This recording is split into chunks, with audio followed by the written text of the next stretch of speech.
Bismillahirrahmanirrahim. Assalamualaikum warahmatullahi wabarakatuh. Alhamdulillahi rabbil alamin. Wassalatu wassalamu ala asyrafil anbiya wal mursalin wa ala alihi wa sahbihi ajma'in. Alhamdulillah. Apa khabar ustaz? Apa khabar sahabat-sahabat semua? Semoga kita semua berada di bawah lindungan rahmat Allah Subhanahu wa taala dan dicegah dan dilindungi daripada wabak penyakit COVID-19. Jadi, pada hari yang mulia ini kita bersyukur kerana Allah masih memperkenankan kita, mengurniakan nikmat iman dan Islam kepada kita untuk meneruskan kehidupan kita di atas muka bumi ini untuk apa? Untuk kita beribadah kepada Allah Subhanahu wa taala seperti mana dalam firman Allah Subhanahu wa taala dalam surah Az-Zariyat ayat yang ke-56 yang berbunyi, A'udzubillahi minasyaitonirrajim. وَمَا خَلَقْتُ الْجِنَّ وَالْإِنسَ إِلَّا لِيَعْبُدُونَ. Yang bermaksud, dan tidaklah aku ciptakan jin dan manusia melainkan untuk beribadah kepadaku. Dan insya-Allah pada hari ini kita akan meneruskan ibadah dari segi menuntut ilmu. Jadi tanpa membuang masa, kita tengok kepada topik yang pertama kita pada hari ini, iaitu masyarakat dunia sebelum kelahiran Rasulullah sallallahu alaihi wasallam. Jadi saya Muhammad Idham bin Khadar Anwar dan juga sahabat saya Muhammad Amirul bin Muhammad Noh akan mengupas lebih lanjut berkaitan dengan topik ini. Tapi sebelum kita bergerak membincangkan topik masyarakat dunia sebelum kelahiran Rasulullah sallallahu alaihi wasallam ni, boleh tak saya nak minta sahabat-sahabat semua nyatakan pandangan kalian tentang apa yang kalian tahu berkaitan dengan masyarakat dunia. Maksudnya, bagaimana kehidupan masyarakat dunia sebelum lahirnya Rasulullah SAW menurut pengetahuan kalian. Jadi kita ambil masa 1 minit untuk mengupas tentang perkara ini dan kita akan kembali membincangkan subtopik yang pertama yang berkaitan dengan masyarakat Arab Jahiliyah.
Alhamdulillah, terima kasih banyak-banyak kepada sahabat-sahabat yang memberikan berkongsi pandangan, berkongsi pendapat dan pengetahuan kalian tentang masyarakat dunia sebelum lahirnya baginda mulia Rasulullah sallallahu alaihi wasallam.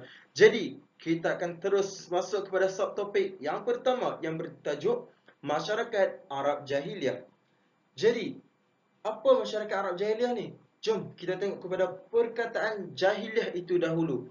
Perkataan jahiliyah diambil daripada kalimah bahasa Arab iaitu jahala yang bermaksud jahil, tidak mengetahui ataupun tiada ilmu. Okey, itu jahiliyah. Jadi macam mana pula dengan masyarakat Arab Jahiliyah? Masyarakat Arab Jahiliyah ini merupakan satu golongan masyarakat yang hidup di semenanjung tanah Arab selepas runtuhnya empangan Maghrib di Sabah. Baiklah, jangka masa zaman Jahiliyah ini adalah lebih kurang 310 tahun yang bermula dari tahun 300 Masihi hinggalah ke tahun 610 Masihi. Jadi kenapa masyarakat Arab ni digelar sebagai Arab Jahiliyah? Cuba kita fikir kejap. Kenapa? Disebabkan mereka tidak mahu mengikuti segala ajaran para nabi dan para rasul yang terdahulu seperti Nabi Sulaiman, Nabi Ibrahim, Nabi Ismail, Nabi Musa dan Nabi Isa serta nabi-nabi yang lain yang diutuskan oleh Allah Subhanahu Wa Taala kepada mereka. Disebabkan mereka tidak mahu ikut dan tidak mahu menghayati pengajaran tersebut, maka digelarlah kepada mereka masyarakat Arab Jahiliyah. Jadi, Jahiliyah kita dah tahu apa dia. Masyarakat Arab Jahiliyah pun kita dah kenal dah siapa. So, jom kita tengok bagaimana pula dengan ciri-ciri masyarakat Arab Jahiliyah. Jom. Baiklah, kita teruskan kepada ciri-ciri masyarakat Arab Jahiliyah. Jadi, ciri-ciri masyarakat Arab Jahiliyah terbahagi kepada 4 aspek. Yang pertama adalah sosial, yang kedua ekonomi, yang ketiga politik, dan yang terakhir adalah kepercayaan dan agama. Jadi kita tengok kepada sosial, bagaimana sosialisasi gaya hidup masyarakat Arab Jahiliyah pada zaman mereka.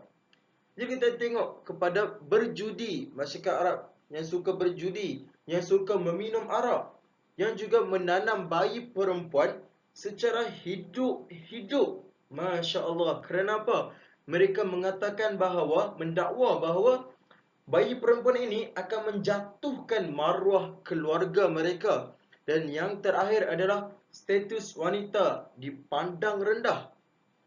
Bagaimana contohnya? Contohnya, wanita tiada hak untuk mewarisi harta pusaka.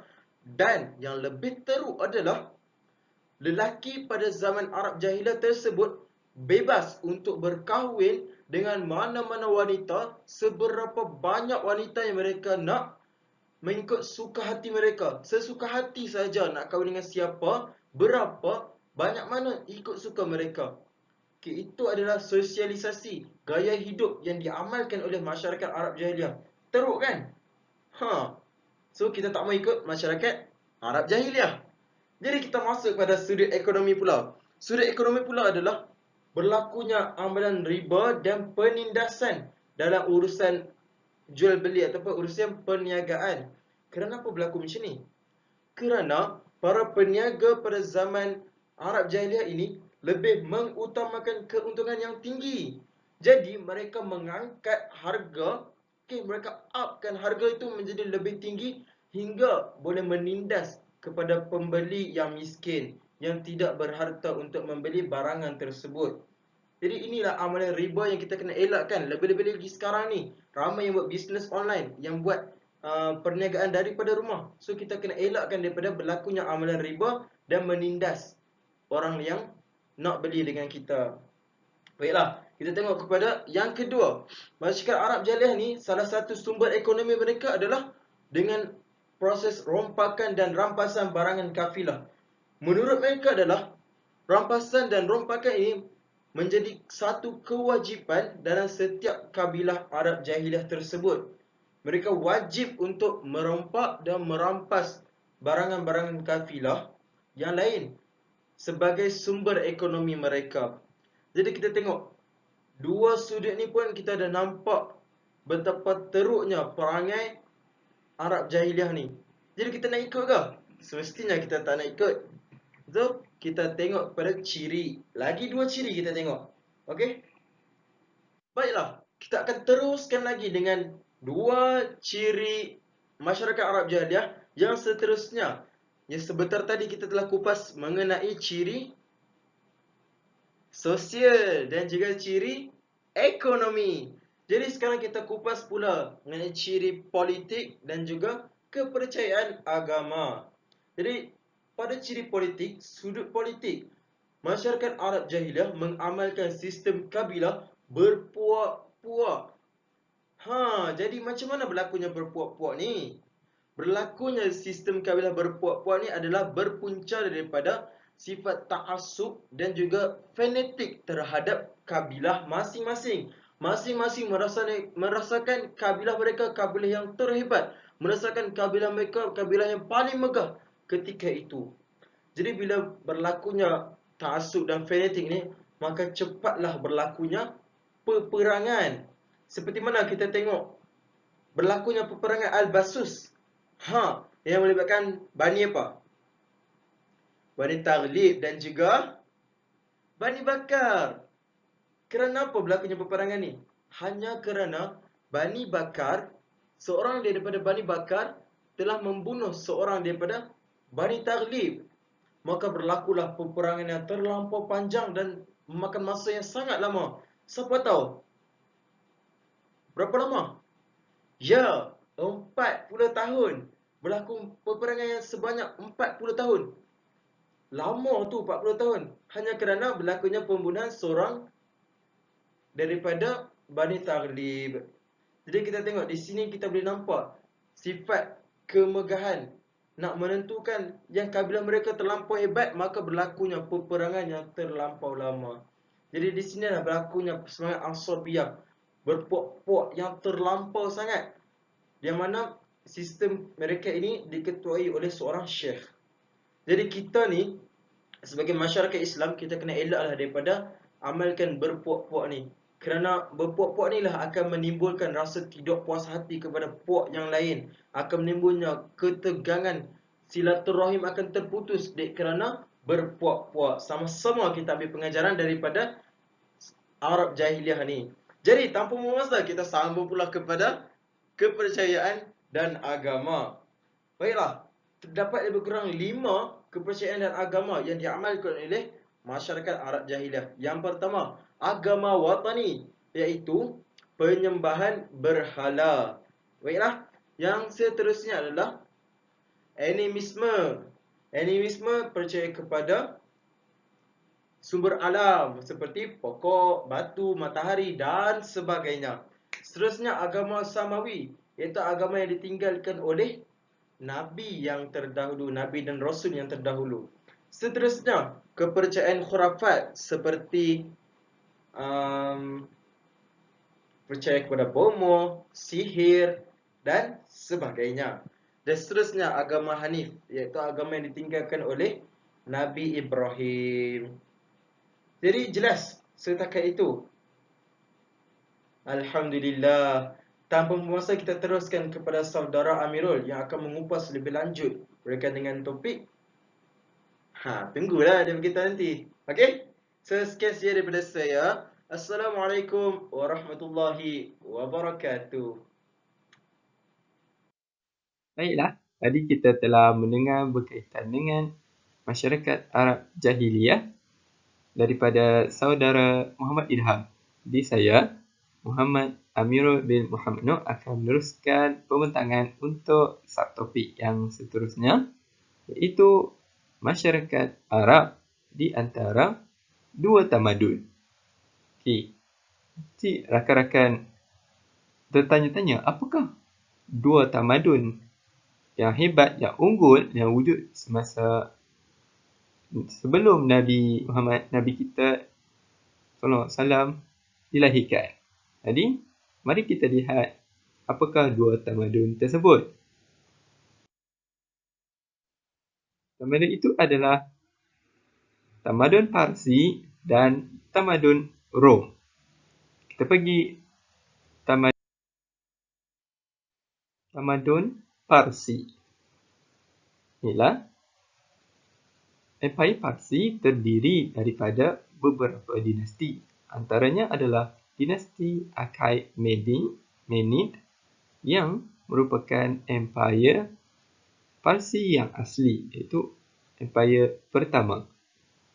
Jadi, dinasti Achaemenid ini bermula pada tahun 550 sebelum Masihi sehingga 330 sebelum Masihi. Dan dinasti tersebut diasaskan oleh Cyrus the Great, dan beliau telah berjaya untuk menyatukan kerajaan-kerajaan kecil dan suku-suku yang pelbagai yang terdapat di sekitar kawasan Parsi itu. Dan sebenarnya Empire Sassanid pula, iaitu pada tahun 226 Masihi sehingga 651 Masihi, merupakan empire Parsi terakhir sebelum datangnya Islam. Jadi, empire Sassanid inilah yang merupakan empire yang paling dekat dengan kelahiran Nabi kita, Nabi Muhammad SAW. Jadi kita boleh lihat, ini adalah kawasan jajahan yang ditakluki oleh Empire Parsi. Dan pada masa kini, apakah nama bagi negara yang Parsi ini? Ada siapa yang tahu? Okey, nama untuk tamadun Parsi ataupun negara Parsi pada masa sekarang adalah Iran, atau juga dikenali sebagai IRR, iaitu Islamic Republic of Iran. Ini adalah bendera bagi Iran. Okey, tamadun Parsi.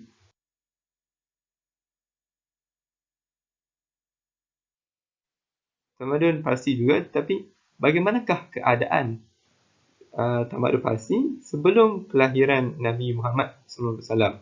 Jadi, berdekatan dengan garis masa kelahiran Nabi Muhammad SAW. Yang pertama adalah kerajaan Parsi sebenarnya mengalami masalah keamanan apabila banyak berlakunya pertumbungan agama dengan garisan ataupun falsafah yang muncul, yang mana falsafah tersebut memiliki pelbagai jenis ataupun disebut sebagai beraneka corak. Jadi terdapat masalah di antara agama dan juga falsafah. Dan yang kedua, kita dapat tahu bahawa pembesar dan pemerintah bagi semasa zaman tamadun Parsi ini kebanyakannya, ataupun kita boleh katakan keseluruhannya, menganut agama Majusi. Okey, terus tamadun yang kedua iaitu tamadun Rom. Pernah dengar tamadun Rom? Okey, kita lihat satu-satu. Di manakah terletaknya tamadun Rom ini? Ya. Tamadun Rom ini sebenarnya terletak di Bukit Palatin. Yang mana Bukit Palatin ini kedudukannya berdekatan, dekat dengan Sungai Tiber di Lembah Latium, dan sebenarnya kawasan ini banyak didiami oleh masyarakat Latin. Dan sebenarnya Romulus yang mengasaskan kepada tamadun Rom ini apabila dia mula memerintah bagi kawasan tamadun Rom pada 21 April 753 sebelum Masihi. Okey. Kita bercakap pula tentang Empire Rom Byzantine. Itu Empire Byzantine ini adalah yang paling dekat dengan zaman kelahiran Nabi Muhammad SAW. Iaitu Empire hujung-hujung bagi tamadun Rom. Apakah sebenarnya kawasan-kawasan yang ditakluki oleh Empire Rom Byzantine ini? Okey, siapa tahu? Ada banyak sebenarnya. Saya teruskan. Antaranya adalah seperti kawasan Itali, kedua Bulgaria, ketiga Yugoslavia, keempat Romania, 5 Konstantinopel, 6 Anatolia ataupun juga dikenali sebagai Turki pada masa kini, dan juga beberapa kawasan Arab, antaranya seperti Mesir, Afrika Utara, Maghribi, Morocco, dan juga Baitul Muqaddis atau Palestin. Jadi jika kita melihat kepada peta ini, jelaslah bahawa Empire Rom ini amatlah berkuasa dan hebat sehingga boleh menakluki kawasan jajahan yang banyak dan mengeksploitasi kawasan-kawasan jajahan mereka. Okey, kita tengok pula bagaimanakah keadaan pada tamadun Rom sebelum kelahiran Nabi Muhammad SAW.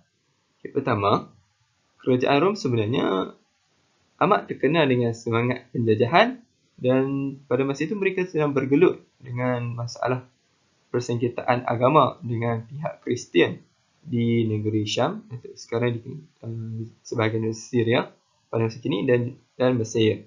Jadi mereka ada masalah agama dengan pihak Kristian di Syam sini. Dan seterusnya, kerajaan ini, tamadun Rom, berada dalam keadaan huru-hara dan kucak-kacir yang sebenarnya memberi satu kesan buruk kepada rakyat apabila berlakunya kemerosotan ekonomi dan yang membawa kepada tekanan hidup. Jadi Itu okey, kita dah selesai tamadun, iaitu tamadun Rom dan Parsi. Kita tengok pula sebelum Nabi kita Nabi Muhammad SAW dilahirkan, kawan-kawan tahu tak bagaimana sebenarnya keadaan di Semenanjung Arab ini? Ada yang tahu? Okey, teruskan. Ini kita nampak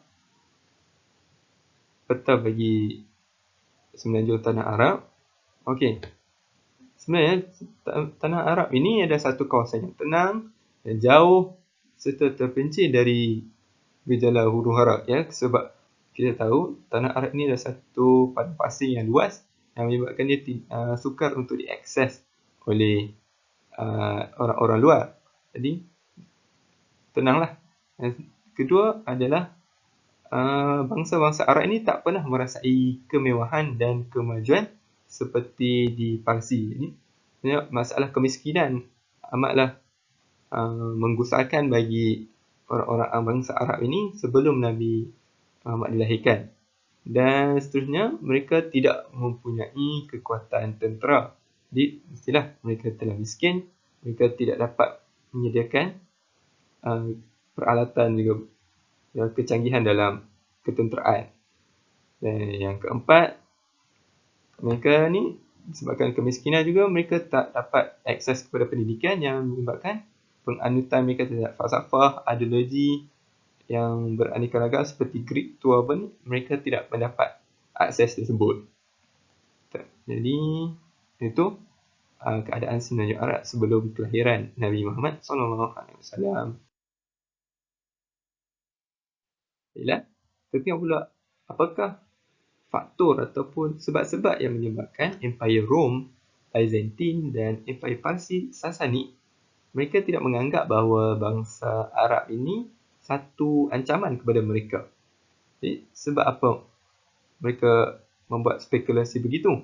Okey, faktor yang pertama adalah keadaan logistik. Keadaan logistik ni ada berkaitan dengan pengangkutan ataupun kemudahan-kemudahan alat kelengkapan kenderaan yang sudah pasti bangsa Arab ini tidak memiliki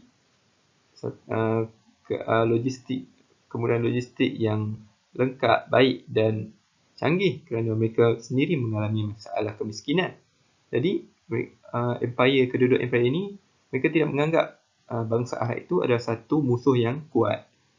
Yang kedua pula adalah bentuk muka bumi berbukit. Jadi, kedudukan tanah Arab ini, semenjak tanah Arab ini yang mempunyai bentuk muka bumi yang berbukit ini menyebabkan sukar bagi bangsa Arab untuk keluar bermusafir ataupun bergerak ke tempat-tempat lain yang ataupun negara-negara di sekitar mereka. Jadi mereka perlu, dan bermusafir itu juga mengambil masa yang lama. Jadi untuk tentera Arab untuk keluar itu mungkin bagi orang Rom dan orang Parsi itu adalah perkara yang mustahil untuk bangsa Arab lakukan. Dan yang ketiga adalah terdapatnya orang-orang yang tinggal di sempadan tanah Arab yang memberikan maklumat-maklumat risikan tentang apakah pekerjaan harian ataupun tindakan yang bangsa Arab sedang lakukan. Jadi, sekiranya terdapat persediaan yang dilakukan oleh bangsa Arab untuk menyerang Parsi dan Rom ini, mereka golongan Parsi dan Rom telah bersedia untuk melawan bangsa Arab. Itu sebab mengapa bangsa Arab ini bukanlah satu ancaman kepada Empire Rom, Byzantine dan Empire Parsi Sasani. Kita lihat pula apakah faktor yang menyebabkan Empire Rom, Byzantine dan Empire Parsi Sasani juga, kedua-dua empire ini, mereka tak berminat untuk menakluk semenanjung tanah Arab. Baik. Faktor yang pertama, sebab yang pertama adalah kita tahu bangsa Arab ini, mereka orang yang kasar, liar, keras dan suka membuat kekacauan di sempadan-sempadan Parsi dan Rom ini. Jadi, orang Parsi dan Rom dilihat tidak berminat untuk menakluk mereka kerana mereka dilihat sebagai satu bangsa yang tidak bertamadun ataupun yang tidak maju kerana tidak memiliki nilai-nilai di dalam diri mereka. Yang kedua pula adalah struktur masyarakat yang suka ditadbir. Jadi bangsa Arab ini yang memiliki suku-suku kaum yang bersifat asabiah ini, mereka akan sukar untuk ditadbir oleh orang Rom ataupun Parsi kerana mereka banyak puak-puak. Dan yang ketiga adalah hasil bumi sangat sedikit, jadi tidak berbalik untuk tamadun Rom atau Empire Rom dan Parsi untuk datang menakluki tanah Arab kerana tidak dapat hasil bumi yang banyak. Solusi bagi menyelesaikan masalah tadi antaranya adalah kedua-dua kerajaan Parsi dan Rom ini telah menubuhkan kerajaan campuran yang bertindak sebagai kerajaan pengaman ataupun kerajaan penampan daripada kekacauan Arab, di mana apa mereka lakukan, kerajaan Lakhmi didirikan di Hira bagi mewakili Empire Parsi, manakala bagi menunjukkan lambang kekuasaan Empire Rom pula, kerajaan Ghassan yang berpusat di Damsyik telah ditubuhkan. Maka apa yang berlaku adalah semenanjung Arab ini hanyalah dijadikan sebagai pusat persinggahan bagi para peniaga yang berulang-alik ketika berniaga, ketika melakukan bisnes, hanyalah disebabkan oleh kedudukan semenanjung Arab ini yang berada di pertengahan jalan di antara Empire Rom dan Empire Parsi. Jadi itulah kesan-kesannya. Okey, itu kita teruskan dengan saudara Idham. Terima kasih Amirul. Macam mana kawan-kawan? Dapat sesuatu ke? Faham ke dengan topik perbincangan kita pada hari ini? Apa? Faham? Alhamdulillah. Tapi betul ke korang ni faham? So kalau nak test kita punya kefahaman kita, jom kita pergi ke quiz time. Ya, kita ada quiz. Nak tahu soalan apa? Jom tengok sebelah. Inilah dua soalan kita. Okey? Jom uji kefahaman. Jadi soalan pertama adalah berdasarkan pengetahuan umum anda, nyatakan dan huraikan dua aspek perbezaan di antara kehidupan masyarakat sebelum kelahiran Rasulullah SAW dengan kehidupan masyarakat selepas kelahiran Rasulullah SAW. Itu yang pertama. Soalan yang kedua adalah, pada pandangan anda, mengapakah masyarakat Arab sebelum kelahiran Rasulullah SAW sukar untuk mencapai kemajuan dan kemewahan? Kemudian, kaitkan sebab-sebab tersebut dengan kehidupan anda sebagai seorang pelajar. Okey? Dapat?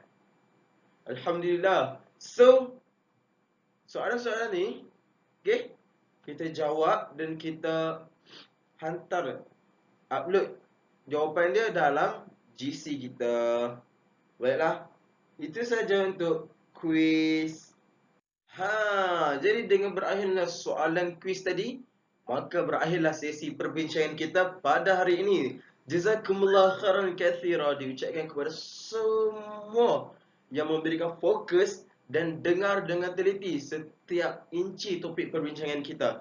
Okey, saya doakan supaya kita mendapat satu ilmu yang baru dan kita dapat aplikasikan dalam kehidupan kita sebagai seorang pelajar, dan yang penting sebagai hamba Allah yang bertakwa. Jadi sekian itu sahaja daripada saya. Khairu minallah wa syarru min nafsi.